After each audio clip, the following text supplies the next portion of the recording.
आइए बहुत बहुत धन्यवाद। अब जो कि इस मंच को ज्यादा बातचीत ना करते हुए, तुझे देखने के बाद दावा ये मेरा सजा है, तुझे देखने के बाद और आकर के बलिया के धरती से हम वापस न जाएंगे, क्योंकि फैसला किया है तुझे देखने के बाद। एक बार जोरदार ताली बजा दीजिए। आइए हम सभी के बीच विजय चौहान भैया, और ज्यादा कुछ नहीं, बस 2 लाइन कह के मैं अपने बात को विराम करूंगा। मैं विजय भैया के लिए एक लाइन कह दूं कि आपके खूबसूरती का मैं क्या जवाब दूं। सुनिएगा विजय भैया, मैंने कहा कि आपके खूबसूरती का मैं क्या जवाब दूं और आपको यहाँ बुलाने का क्या हिसाब दूं। अगर कोई अच्छा सा फूल होता तो मैं माली से मंगवा लेता, लेकिन जो खुद ही गुलाब है उसे क्या गुलाब दूं। एक बार जोरदार ताली बजा के आशीर्वाद दे दीजिए हम सभी के बीच। विजय भैया बहुत अच्छे कलाकार और गीतकार और म्यूजिक डायरेक्टर, बहुत बहुत धन्यवाद भैया।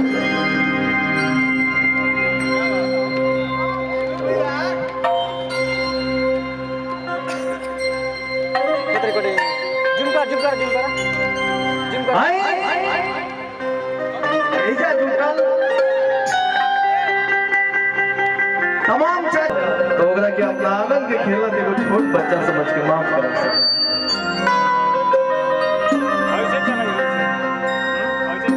हमारा तरफ से एगो दूगो भजन।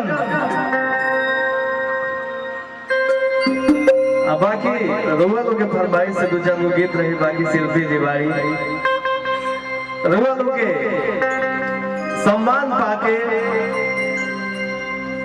आज हम जौन भी लिखत तानी, गावत तानी, बजावत तानी, सब रउआ लोग के सम्मान के बदौलत, चाहे शिल्पी राज जौन भी गावत तानी, बजावत तानी, रउआ लोग के प्यार के बदौलत हमने ये कुछ कहा नहीं। आई भैया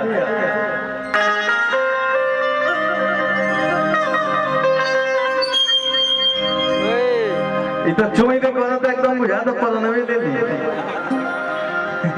तनी एकरा के उठाइए के रखम भैया हे वाला के।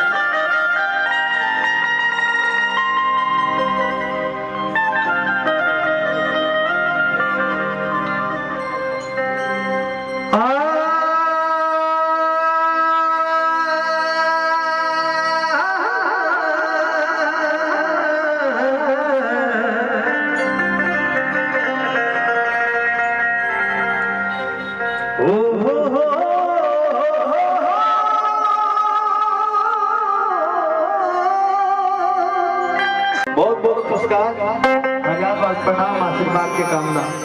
छोटा सा एक मुखड़ा गायब, छोटा सा, अरे सब होई बालमू के हितिया होई, गरैया मछली होई, नैया डोले होई, सब होई। बस शांति के दाम दा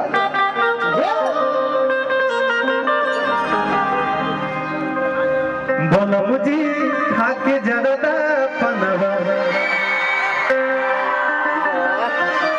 जनवा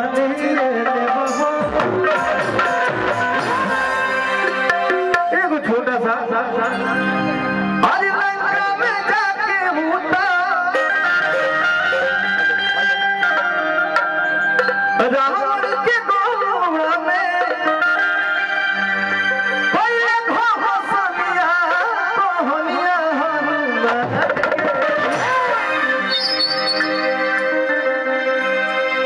लंका में जाके उठा अरे पल्ले धो सोनिया को होनिया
कि सुनो रे मनवा को